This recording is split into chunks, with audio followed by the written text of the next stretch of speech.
to another Options Trading Minute. I'm your host, David, and the information provided here comes from Patrick Ceresna, Chief Derivative Market Strategist for OptionSource.net. In this video on Options Trading Strategies, you'll learn about how to buy protective puts on the exchange-traded funds. First off, we're going to review what an ETF is and what the benefits are of you owning them. ETFs provide the diversification of a mutual fund but have the liquidity of a stock. You can actively trade them on the Toronto Stock Exchange with no penalties. These ETFs represent a basket of stocks, bonds, or commodities, and the ETF tracks the net asset value of the underlying investments. Buying protected puts on exchange-traded funds is an effective way of quantifying the risk, an alternative to using stop-loss orders, and a method of repositioning yourself on long-term holdings. In order to buy a protected put, you must physically own the shares of the exchange-traded fund, and you buy one put for every 100 shares you own. You then pay to have the right to sell your shares at the specific strike price over a specific period of time. So let's apply this strategy to the Claymore Global Agricultural Exchange-Traded Fund, or CAO. In this example, the CAO is trading at $15 a share. Through your analysis, you're anticipating the agricultural stocks to perform very well over the next 4 months, anticipating a potential rally as high as the $20 price range.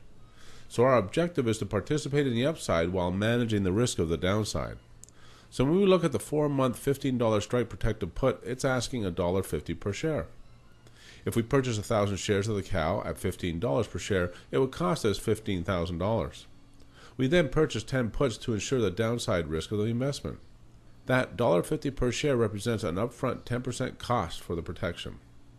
But no matter where the ETF trades, you have the right to sell it at $15 a share over the next 4 months.